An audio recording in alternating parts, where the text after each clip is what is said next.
The Signal Oil Program. Yes, the Signal Oil Program. The Whistler.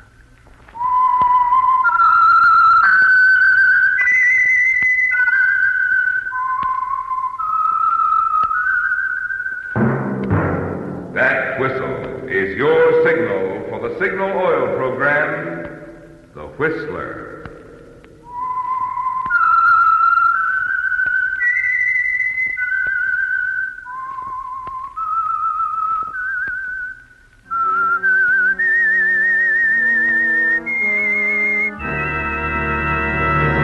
I am the Whistler, and I know many things, for I walk by night. I know many strange tales hidden in the hearts of men and women who have stepped into the shadows. Yes, I know the nameless terrors of which they dare not speak. Yes, friends, it's time for the Signal Oil Program, The Whistler, rated tops in popularity for a longer period of time than any other West Coast program in radio history. And Signal gasoline is tops, too, tops in quality. It takes extra quality, you know, to give you extra mileage. And Signal is the famous Go Farther gasoline. So look for the Signal Circle sign in yellow and black that identifies independently operated signal stations from Canada to Mexico. And now the Whistler's strange story, Grave Secret.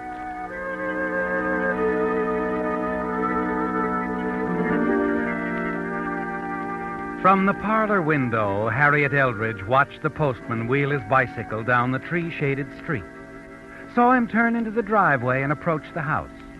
She stepped out into the hallway and stopped for a moment to rearrange a bowl of dahlias on the table, then hurried to the door, a faint smile on her lips. The letters had become very important to Harriet Eldridge. Yes, very important, and she was pleased that they were arriving with such regularity. Morning, Miss Harriet. Good morning, Henry. Here's another one from Australia. Oh, from Mr. Pettis. How nice. Sure is having a big vacation for himself, ain't he? I wish I could retire, go gallivanting all over the world. Only I wouldn't go off visiting relatives. Mr. Pettis has no living relatives, Henry. He's just visiting friends. I got relatives back in Sioux City. If I never see 'em again, it's okay with me. Mm-hmm. But, I'm sorry, Henry. What did you say? I was reading Mr. Pettis' letter. No, nothing. Are those photographs? Oh, yes. You know Mr. Pettis and his camera. Here, let's see. Something written on the back of this one. View of Queen Street, main thoroughfare of Brisbane. Isn't that nice, Henry? The old boy sure is getting round, ain't he? Must be having a great time. They say them Australian women are real pretty. Now, Henry. Don't see why Mr. Pettis has to go chasing off to Australia when he's got the best-looking housekeeper right here in Santa Rosa, USA. Oh, thank you, Henry, but... It looks like you got company. In a taxi, too. Say, that's your brother Melvin, ain't it? Yes. Yes, it is. Well, I'll be going along now, Miss Harriet. Bye. What? Oh, yes. Goodbye, Henry.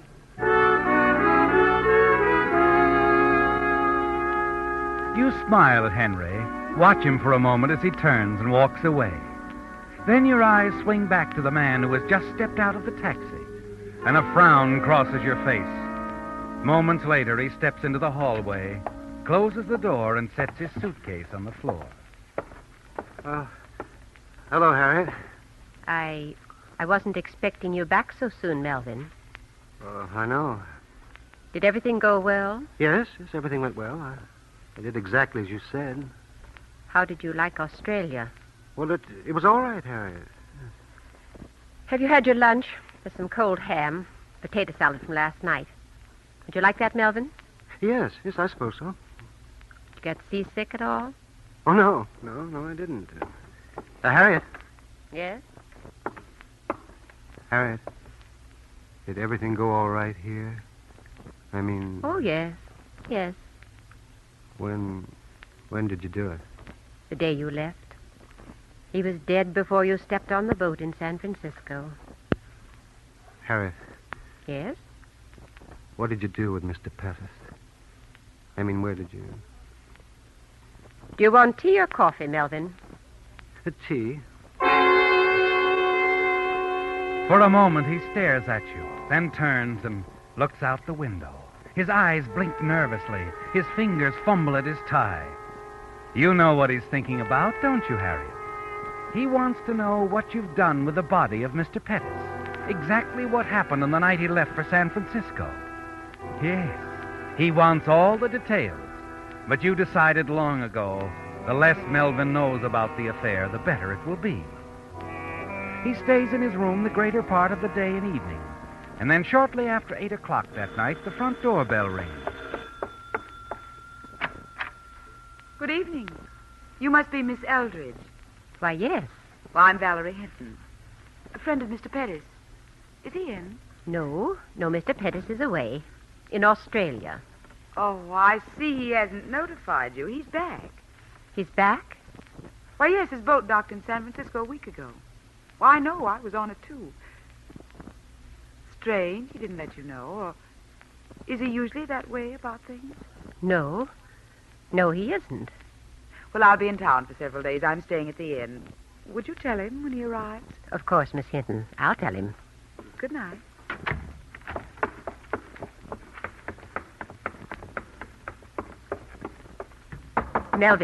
Melvin. Oh, yes, come in, Harriet. Melvin, why didn't you tell me you'd arrived in San Francisco a week ago? Oh, well, I... And who is this Valerie Hinton? Valerie. How did you know? She was here a moment ago asking for you. Here? Why did you have to tell her you were Albert Pettis? Harriet, I was only doing what you said. You told me to use the name to establish his presence in Australia. You met this woman in Australia? Yes, I did. I see. And this week you spent in San Francisco, was that devoted to Miss Hinton? Well, at first I saw no harm in it, Harriet. She's a wonderful person. Did you have to tell her you lived in Santa Rosa? I didn't. Oh, she must have seen the Santa Rosa postmark on the letters you sent me in Australia. Oh, believe me, Harriet, when I ran out on her in San Francisco, I never thought I'd see her again. You ran out on her? Well, yes, I realized it would be dangerous. What with everything that's happened here. So she followed you. Oh, Melvin, don't tell me she's in love with you. Oh, I don't know. Are you in love with her? Yes. I'm sorry, Melvin. You'll have to get rid of her. Get rid of her? First thing in the morning, you're going down to the inn to see her. Tell her this great love of yours is no more. Tell her you're already married, or tell her anything, but I want her to leave town. Do you understand? Oh, Harriet, there must be some way. Get rid of her. She's dangerous. She can upset our entire plan. But Harriet, it's... What was that? Did you hear that? Oh, yes, it's the shutters downstairs. The wind's come up. But are you sure? Well, what else could it be? Well, I don't know. Did you think it was Mr. Pettis back from the dead? Oh, really now, Melvin? Harriet? Yes? Where is Mr. Pettis? What did you do with his body? Why won't you tell me? You needn't concern yourself about that, Melvin. I've taken care of everything. Now, good night. And don't forget what I said. I don't want the Hinton woman hanging around town.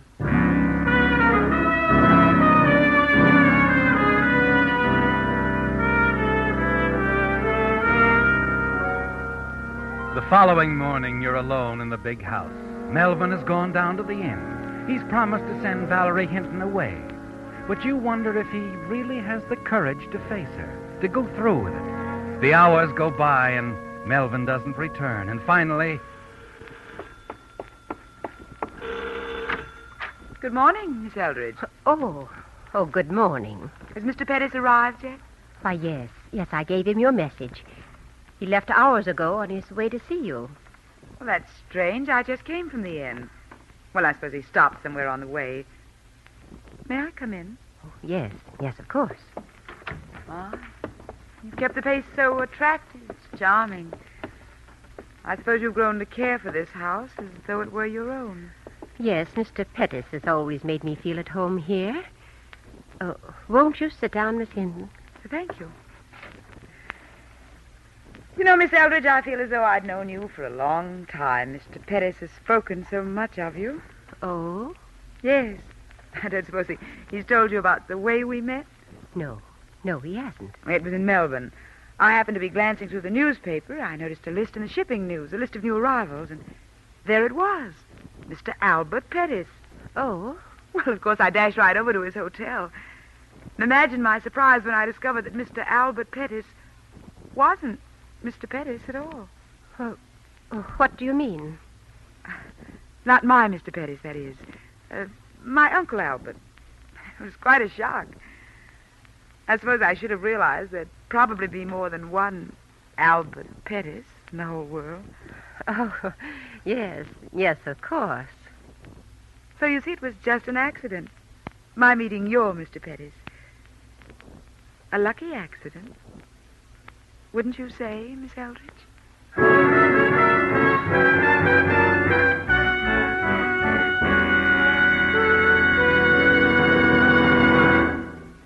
With the prologue of Grave Secret, the Signal Oil Company brings you another strange story by The Whistler. If you like avocados, you'll probably be as surprised as I was to learn that in parts of Mexico, avocados were once used to lubricate the axles of wagons. Does that sound primitive and old-fashioned to you? Well, then just remember this. It's almost as old-fashioned today to lubricate automobile motors with plain motor oil. What I mean is, now scientific compounds have been developed which protect motors in many ways that oil alone cannot do. That's why Signal brought out Signal Premium Compounded Motor Oil, which combines 100% pure paraffin base with these scientific new compounds. And just what do these compounds do? Well, one compound in Signal Premium actually cleans your motor of harmful carbon, gum, and varnish. A second compound protects costly bearings from corrosion. And still other compounds in Signal Premium help in additional ways to keep wear down and performance up. So if you want a sweeter running motor, make your next oil change a change from old-fashioned regular motor oil. Stop at a Signal station for the improved type motor oil that does so much more than just lubricate. Signal Premium Compounded Motor Oil.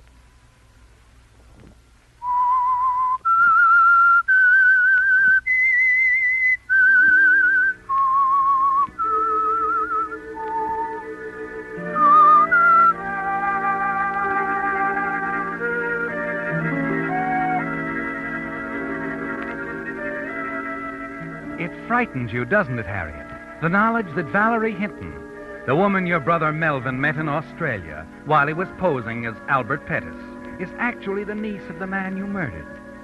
You wonder if their meeting was really accidental. Wonder if she suspects the truth. 1,000 confused thoughts race through your mind. You were so sure Albert Pettis had no living relatives, that there would be no one to spoil your little plan. Yet here she is, sitting in the parlor of the big house, chatting gaily about her meeting with your Mr. Pettis. And then suddenly something she says stirs a flicker of hope within you. Oh, no, I haven't seen Uncle Albert in years. Lost track of him completely. Not his fault, of course. After all, I'm supposed to be dead. Dead? I don't understand. During the war, I was a writer living in Java. There were several bombing raids. In the confusion, I was reported missing and given up as dead. I suppose Uncle Albert was notified. I see. When I got out of the hospital a year ago, I tried to find some trace of Uncle Albert, but I wasn't successful. Well, I had to earn a living, you know, so I went on to Australia. Then one day I ran across his name in the shipping list, and, well, you know the rest. I met your Mr. Pettis instead. And you have no idea where your uncle is? None at all. Maybe dead, for all I know. I've about given up finding him. I'm devoting all my time to writing now. That's why I've come back to the States. To try my luck here. Oh, Harriet, Albert. Hello, Albert. Oh, Albert.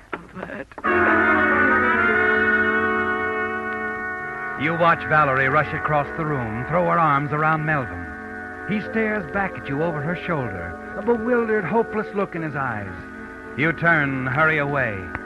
Moments later, you're upstairs in Mr. Pettis' room, searching through the closet. Then you find what you want. You take the photo album, sit on the window seat, and start turning the pages.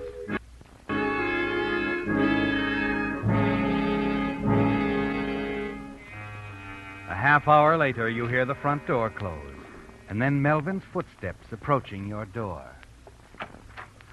Harriet? Yes? Is she gone? Yes. She won't be back. What'd you tell her? What difference does it make what I told her? She won't be back.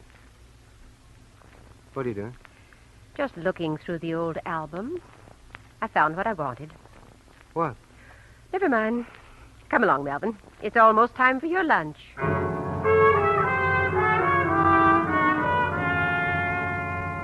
Yes. You found what you were looking for, haven't you, Harriet? A faded photograph, a young girl, and you're certain it's Valerie Hinton. She's really his niece, isn't she? At least that much of her story is the truth. But you're still a little afraid. And you know that you'll be afraid until the girl herself has left town. Late that afternoon, you step out on the front porch and wait while Melvin drives the car out of the garage. Then a taxi pulls into the driveway. And then, despite the recent assurances of your weakling brother Melvin that she wouldn't be back, Valerie Hinton steps out. The shopping list drops from your hand and your eyes are fixed on the suitcase she carries. Hello, Miss Eldridge. Oh, Miss Hinton, you're leaving. You've come to say goodbye. On the contrary, Harriet, I'm moving in. Moving in. Here? Why not? I've a perfect right to, you know. After all, it's my uncle's house, isn't it?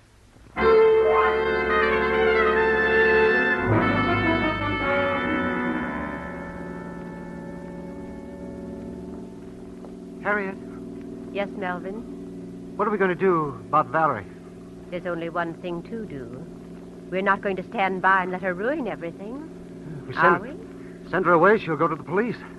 We're not going to send her away. But, Harriet, we... Harriet, no. You can't do that again. Have you another solution? But I'll have to think about it, but you must forget what you're thinking, Harriet. I won't have it that way. Do you understand? I won't have it. Watch the road, Melvin. You hear me, Harriet? One murder is enough. Still in love with her, aren't you? Well, perhaps you're right, Melvin. Perhaps the whole matter can be solved some other way. Oh, yes. Yes, Harriet.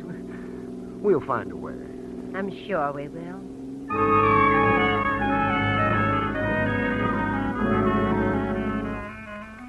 The whole plan is in danger, isn't it, Harriet?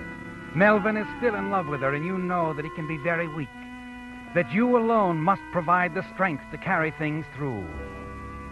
Late that evening, after Melvin has gone to bed, you and Valerie are left alone in the library. I was looking through some things, Valerie. Papers and newspaper clippings that belong to Mr. Pettis. Oh? I found this. How interesting. A full account of your death in Java during the war. Your name was Valerie Pettis then. Yes, it was. I was wondering if you'd taken any steps to rectify this impression that you're no longer among the living. Of course not. You've read this article, haven't you? Yes. Before her death, Valerie Pettis was wanted by the police. That's right. So you see, we're in very much the same position, aren't we? Neither of us can go to the police, or anyone, about the little secrets we've both discovered. You're quite confident? No. Just very observant, Harriet. I know exactly what's going on here. So? So? That's sufficient reason why you'll keep your secret as long as I keep mine. I see. Now, there's something else, Harriet. Uncle Albert's money. Money? Yes, I know about that, too. Uncle Albert received a lot of money in jewels several years ago, an inheritance. And if I know dear Uncle Albert, he's kept it right here in his house. I'm one who believes in sharing the wealth, Harriet. The money, the jewels, and this house. You intend to remain here? Yes. I like Santa Rosa. It's charming, quiet, and safe. Besides, I've grown very fond of Melvin. I know he's quite fond of me. So I wouldn't try anything, Harriet, dear. Melvin might not like it. Good night.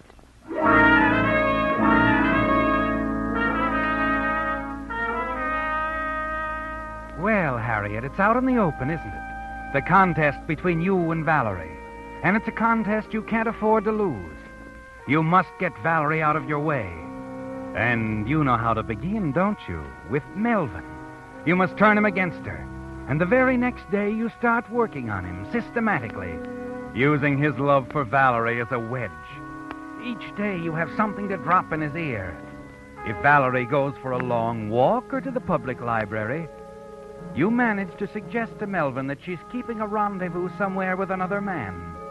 Slowly but surely he begins to break down, to draw away from the girl, sometimes even getting up from the dinner table and leaving her in the middle of a conversation. What's the matter with him? Melvin?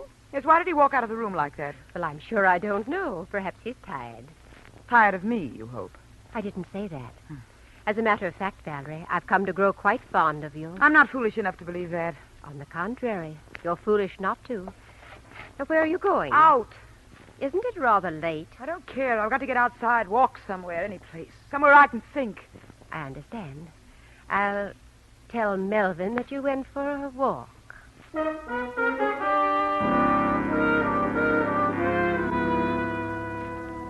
And you do tell Melvin, don't you, Harriet? Only in your own way. The way you've told him many times before. I don't believe you, Harriet. I don't believe you at all. I'm sorry, Melvin. I know what it must do to your pride, but there isn't any doubt. She's admitted the whole thing to me. She told you that there's someone else? Yes. There's been another man all along. You know I wouldn't lie to you, dear. She's made a fool of me. A fool! Forget it, Melvin. You've got to. Stop telling me to forget it. That's all you do. You don't want me to know anything. Or think about anything. Oh, Melvin, where are you going? Out! You smile, congratulate yourself, don't you, Harriet? Because you know you've won. That Melvin will do anything you want him to, like a man who's been hypnotized. You're certain now he won't interfere with your little plan to get rid of Valerie. Yes, you're quite pleased with the way you've handled things, aren't you? Moments later, you turn out the lights in the library and go up to your room to bed. You lie awake for a long time, waiting for Melvin to come home. Finally, you hear the front door close. You hear his footsteps on the stairs. And then, just before you drop off to sleep, you wonder why Valerie hasn't returned home.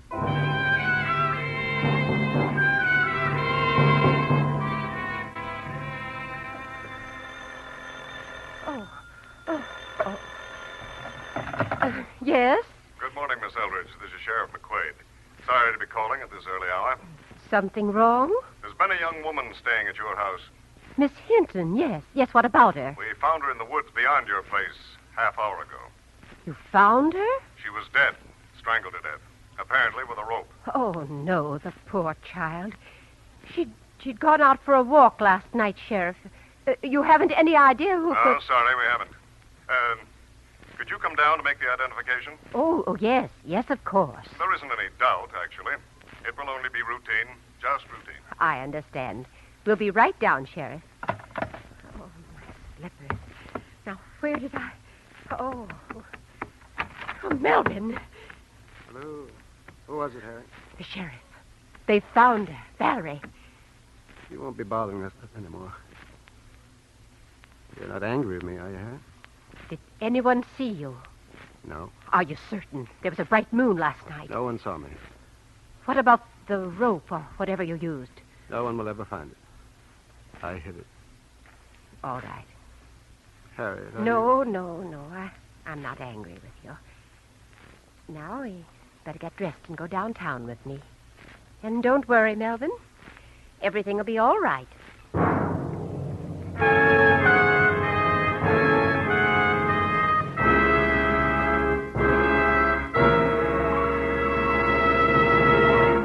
The Whistler will return in just a moment with a strange ending to tonight's story. Meantime, a question. Have you ever had the experience of coming upon a lot of people who were all staring in the same direction? Well, let's face it, it's only human nature to want to stop and see what's attracting them. Well, by the same token, I should think that most anyone with a car would want to see what it is that has attracted so many drivers to Signal gasoline.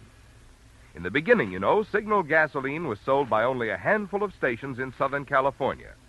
Today, however, you'll find Signal dealers throughout 6 western states, from Canada to Mexico. Such growth must mean that more and more drivers are finding they prefer Signal gasoline. And what is it they prefer about Signal? Well, for one thing, mileage that has made Signal famous as the Go Farther gasoline. And for another thing, performance, which puts more pleasure into driving. But for the complete story, you've got to let a full tankfuls of Signal speak for itself. I promise you the performance of your own car will tell you much better than any words of mine why more and more drivers are switching to Signal, the famous Go Farther gasoline.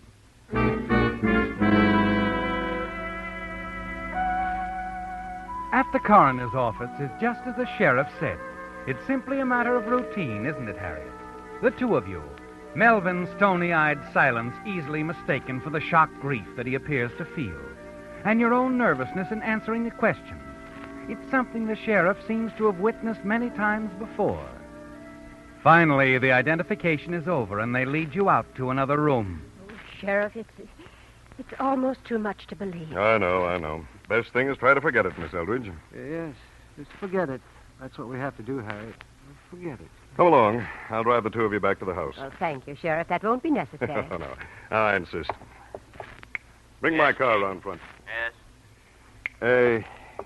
Tell me, Miss Eldridge, have you heard from Mr. Pettis lately? Still in Australia? Oh, yes. Yes, he is. I get an occasional letter. Mm-hmm. Fine man, that Mr. Pettis. We all miss him, you know. Sheriff, you needn't bother driving us home. It's not far. No trouble at all. I've got to go out there anyway. Something I have to check on. I've already sent some of my boys on ahead. What? Well, we got a call from one of your neighbors. Might give us a lead. I don't understand. Your neighbor, Mrs. Enfield, tried to call you this morning, but it was while you were on your way down here. When she couldn't get any answers, she thought we'd better investigate. Investigate what? It seems late last night she saw someone doing some digging out in back of your house. Digging? Yeah. It might not be anything. But then again, it might have been the killer burying the rope on his way back to the highway. Valerie Hinton was strangled, you know. Burying the rope, but where, Sheriff? Your neighbor says he was digging in the dahlia bed. We thought we might do a little digging there ourselves, if you don't mind. The dahlia bed. Oh, no. What is it, Miss Eldridge? Harriet, you never told me. Is that where you... Yes, Melvin. Now you know. Mr. Pettis was always so fond of dahlias, I thought it would be appropriate.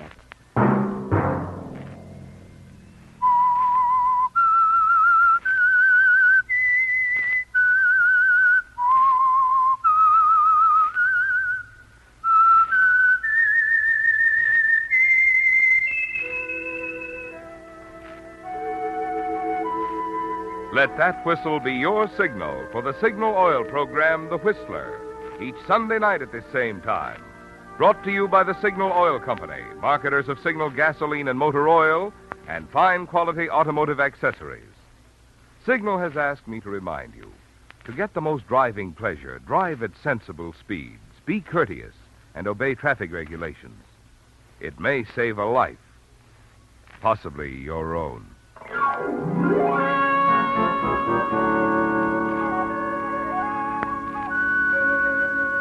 Featured in tonight's story were Sarah Selby, Howard McNair, and Betty Lou Gerson. The Whistler was produced and directed by George W. Allen, with story by Steve Hampton and music by Wilbur Hatch, and was transmitted to our troops overseas by the Armed Forces Radio Service. All characters portrayed in the Whistler program are fictional. Any similarity in names or resemblance to persons living or dead is purely coincidental. Remember at this same time next Sunday, another strange tale by The Whistler. This is Marvin Miller speaking. This is CBS, the Columbia Broadcasting System.